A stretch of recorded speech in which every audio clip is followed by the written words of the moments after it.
Faith and Zeus. Obstacle Dance Challenge, no hands. Bawal gamitin ang kamay. So ang rule lang naman dito, bawal nyo talaga utilize yung kamay nyo. Pero ang magic dito is kung paano kayo sasayaw without hands. Medyo mahirap ako sa footwork, coach. Hindi naman siya ma-footwork. Kahit po. Bawal yan. Paano pag may tumawag sa akin, bawal? Wala, hindi yung... Kasi naka-hostage ka nga. At sa kasagsagan ng kanilang ensayo, napansin ni Zeus na nag-e-emote ang partner niyang si Faith. Uy, andun siya, bumitaw na. Bumitaw na siya, hindi na kinaya. Hindi naman. Uy, huwag ka bumitaw. Nagpahinga lang sa Walang git. iwanan. Hindi ako bibitaw. Hindi. Naisip ko lang, hirap pala pag ka prisoner. It made me think of my dad. Because my dad has been in prison for so long now. Ilang years. And I've never been in a position wherein may isip ko kung ano yung feeling ng ganon. So, pinipigilan ko yung sarili ko din to be emotional because baka mawala din ako sa mga sayaw namin ni Zeus. Parang hirap dahil wala kang laya. Gusto mong gumalaw, gusto mong tumulong sa pamilya mo pero wala. Mahirap talaga. Masyadong mabigat tong kanta na to. Nagdadala ako.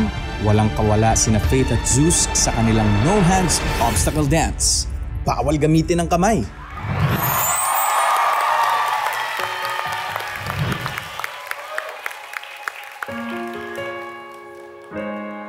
Piliin ko na ang sarili. Bibitaw, bibitaw na.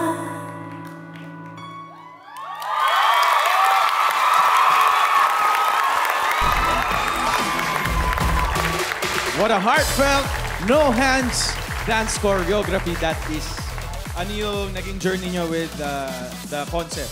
May mga experiences tayo sa buhay natin na gusto na nating sumuko. Pero kapag meron kang strong support system, kaya mong kumawala sa lahat ng negativity na yon. Katulad na lang po ng experience namin dito sa Stars on the Floor. Ang daming moments na gusto mo nang bumitaw. Pero nandito kami, lumalaban kami. Kahit anong ano yan, kahit nasa ang level kami, bibigay namin lahat. Maraming salamat po. Abisala Eshma sa inyong lahat. Mang, Gusto ko nang bumitaw. Narinig ko na minsan sa'yo yan, Faith, sa dressing room natin sa TikTok lang. Pero eto ka, hindi ka bumitaw. Hindi nyo binitawan ng isa't isa kahit nagkakaokrayan kayo. Diba? Tuwing sumasayo kayo, laging may puso. Yung puso na hindi nag-iiwanan, kayong dalawa yun. And thank you sa paghatid ng magandang kwento. Thank you. Coach. Ramdam ko yung emosyon. Talagang yung sinabi nga ni Mamang, puso sa puso. So, shoutout kay Coach Angel na na-pour out niya din talaga yung puso niya dito sa choreography na to. Kahit na may part na hindi magkasabay, yung nag-rolling, hindi na makita na mali eh. Kumbaga, ang importante is na-pour out nyo yung pagmamahal nyo sa ginagawa nyo.